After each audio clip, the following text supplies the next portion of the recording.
What's up, guys? Welcome to the Stats Free Sports channel. Here to give you my first Heisman watch list, my first top five ranking of the season.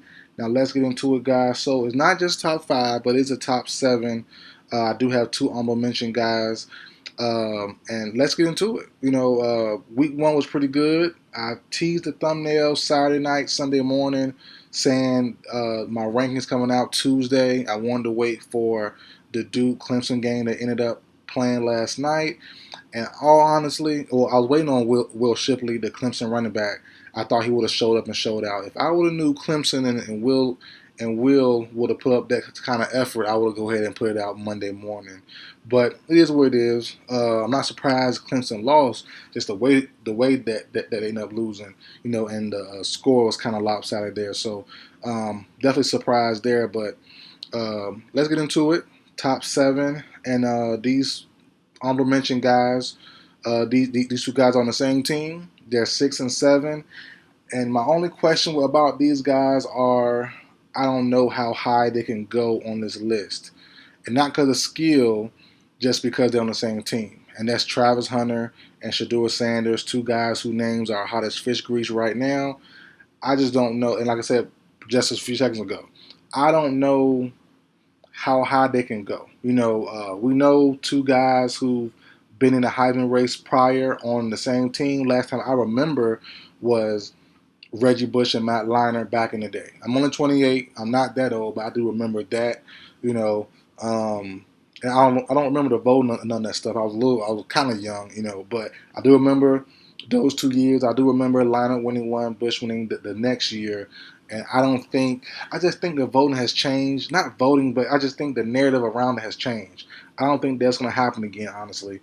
If I had to pick one player between the two, Sanders or Hunter, who would the voters probably lean to most, I would say Hunter. Clearly the two-way guy, a guy like, going back in the day to Charles Woodson, who can give you highlight plays, Heisman moments in the same game on different sides of the field. That's just, easy money. So I think Hunter is the more easiest to put in the Heisman Trophy candidacy. Just like Deion Sanders has been saying, I think he's been saying Hunter is a Heisman guy on that team, and that makes sense. So, but Shedeur definitely needs his spot on this list, or at least on the honorable mention list for right now. He's a stud. Played great at Jackson State, carried it over to an amazing game one versus TCU. I wasn't surprised by the way he played. I was surprised by the output. 510 yards. I didn't expect that. I expected more around 325, 350. Maybe 4 touchdowns and an interception. He gave me 510 with no picks and 5 touchdowns, and could have had more. So overall, great game by both those guys. Can they keep it up? And can one separate themselves from the other to go higher on this list? That's the real question for me. So right now, 6 and 7 or 6A, 6B, honorable mention, I have Travis Hunter and Shedeur Sanders. Number 5, I have, and on to the real list now, the actual list, Sam Hartman, former Wake Forest quarterback, a guy I've seen in person a couple times last year, had some great moments, but he's now with Notre Dame. Right now, he's number 5 simply because of competition. He hasn't played anybody yet but Navy. Blew them out 42-3. Played well, clearly. Completion percentage 82.6%. 4 touchdowns, no picks. Wasn't sacked, barely even touched. So I'm not really really strict on, not strict, but I'm not really accounting his performance versus Navy. You got to count what you see. That's why he's on this list. It's so high in top 5. But once he plays more competition, NC State this week and more teams as the year goes on, we'll see his name potentially rise or fall depending on how he handles the next level of competition that's better than the Navy. So, we'll see where he goes there. So it's kind of easy to put him there and kind of safe for right now. I'm not going to go with the hot topic news and put Shedeur over him. I think Hartman does deserve to, he has more status at the FCS level, so it makes sense. Been around doing it, been a Heisman candidate, been a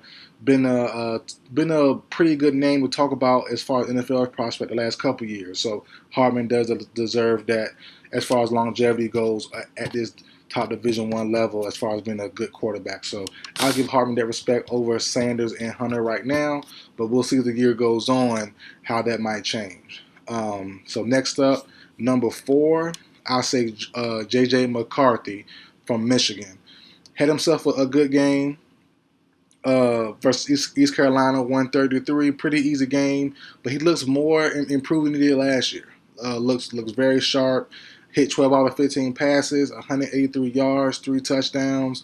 And he reminded me really of Max Duggan. He really did. And I just think if he can keep on... Oh, no, excuse me. I messed the stats up a little bit. He threw for 280 yards, but the 12 of 15 passing, that came out of doing 10 yards or more down the field. So it pushed the ball downfield well. But for me personally, he reminded me of Max Duggan. He played a similar style last year.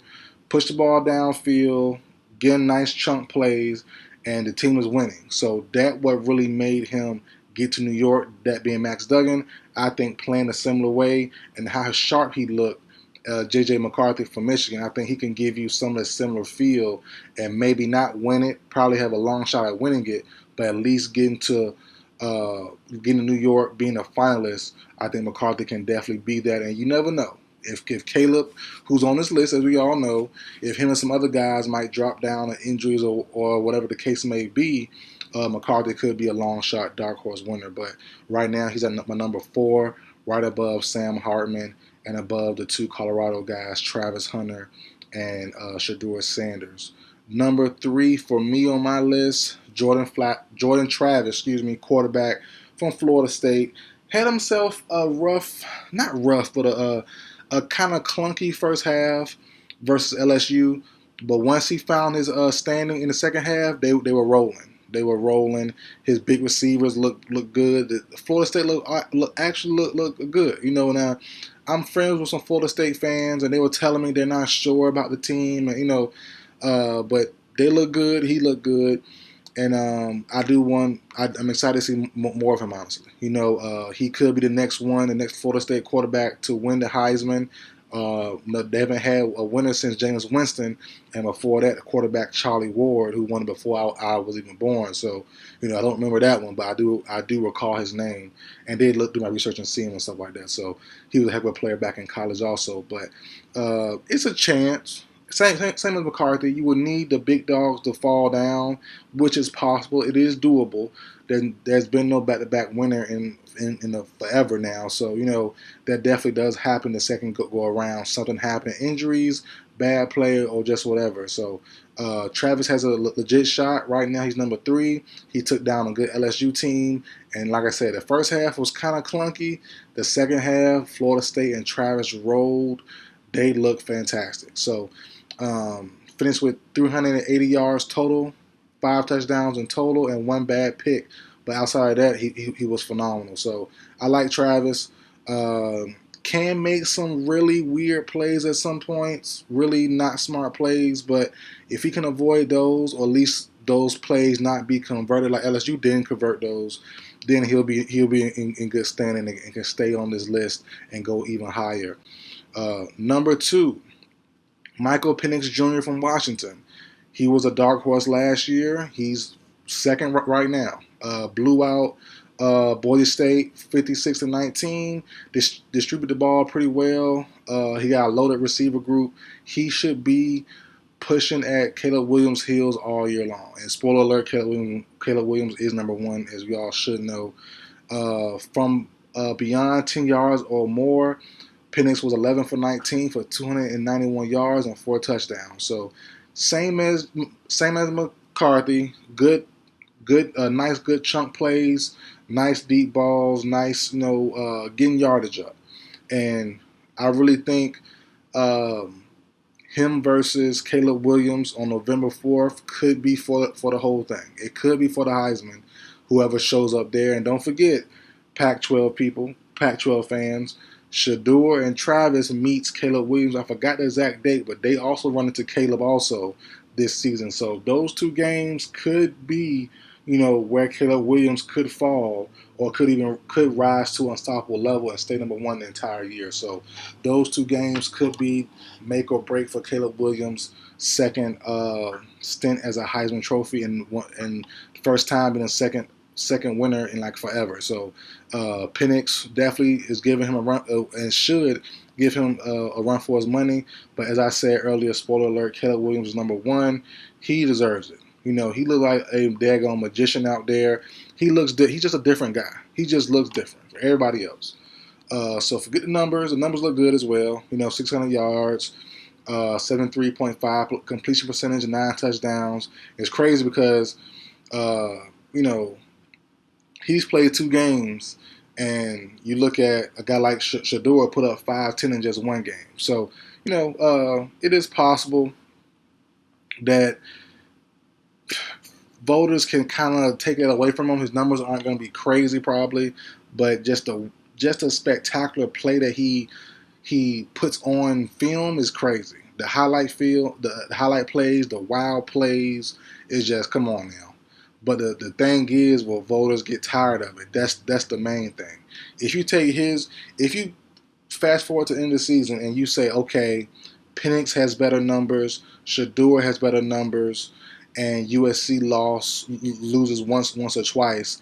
Penix loses once, but with greater numbers. Will that be the edge over him? Maybe. The highlight plays might not matter as much to the voters. It might be about winning and just having the great numbers. So we'll see how the voters feel about him.